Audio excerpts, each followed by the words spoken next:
সবাই ভালো আছেন। আমি গত ভিডিওতে দেখেছিলাম যে কিছু ফাইল আমি আপলোড করিয়েছিলাম আর বলেছিলাম যে এগুলো রিজেক্ট হয় না, অ্যাপ্রুভ করে, সেগুলো আমি দেখাবো শাটারস্টকে। তো সেই জন্যই আমি আসলাম ছোট্ট একটি বিষয় নিয়ে আলোচনা করার জন্য। তো দেখুন, আমি যেই ফাইলগুলো আপলোড করেছিলাম সেগুলো ফাইলগুলো আমার রিজেক্ট করছে না, অ্যাপ্রুভ করছে।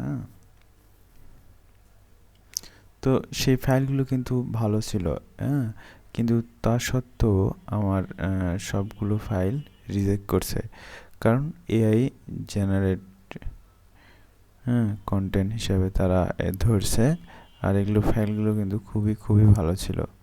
এগুলা রিজেক্ট করার কারণ আছে। এগুলা রিজেক্ট করছে কারণ হচ্ছে এরকম ফাইল এদের মার্কেট প্লেসে অনেক আছে। মিলিয়ন ফাইল এরকম আছে, এআই জেনারেট ফাইল বা এই ধরনের ফাইল। সেই কারণে তারা এগুলো আর নিচ্ছে না, বলতেছে এআই জেনারেট ফাইল। কিন্তু এই ফাইলগুলো যদি এআই আসার আগে আমরা দিতাম এরকম ফাইল, তাহলে এগুলা অ্যাপ্রুভ করতো খুব সহজেই। তো আমি এই বিষয়গুলো এগুলোতে আপনারা এগুলো আমি স্যাম্পল দিয়েছি না, এগুলোতে নিজের কিছু আপনার সৃজনশীলতা আনতে হবে এগুলো ডিজাইনে, তাহলে আপনাদের এই ফাইলগুলো রিজেক্ট করবে না। এগুলোর মধ্যে কিছু সৃজনশীলতা, কিছু নিজের মেধা, নিজের বুদ্ধি দিয়ে কিছু কাজ করে দেবেন, তাহলে এগুলো ফাইল আর এআই জেনারেট ধরবে না বা রিজেক্ট করার সম্ভাবনা থাকবে না।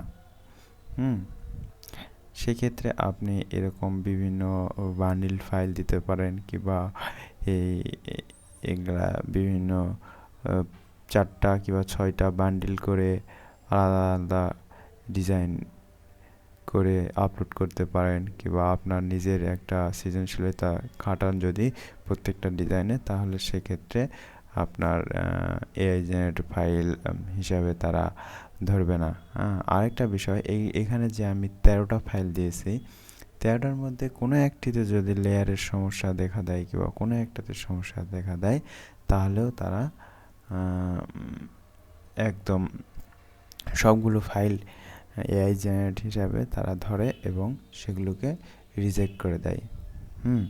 তো আমি আজকে বেশি কথা বলবো না, শুধু এইটুকু দেখানোর জন্যই নিয়ে আসলাম। আর এটাই বলার জন্য যে আমার ফাইলও রিজেক্ট হয়, তাই বলে আপনাদের হাল ছেড়ে দেওয়া যাবে না কাউকে। রিজেক্ট হবে, আবার দিবেন, ভালো করার চেষ্টা করবেন, কি সমস্যা দেখবেন। যারা এক্সপার্ট আছে তাদের থেকে পরামর্শ নেবেন। ভুলগুলো দেখবেন কি সমস্যা হচ্ছে। আর প্রতিনিয়তই তো মার্কেট প্লেস আপডেট হচ্ছে, এগুলার খোঁজখবর রাখবেন, এইভাবে কাজ করবেন, তাহলে কোনো সমস্যা হবে না। তো আজকে বেশি কথা বলবো না, সবাইকে ধন্যবাদ, ভালো থাকবেন। পরবর্তী ভিডিও দেখার আমন্ত্রণ জানিয়ে আজকে এই পর্যন্তই।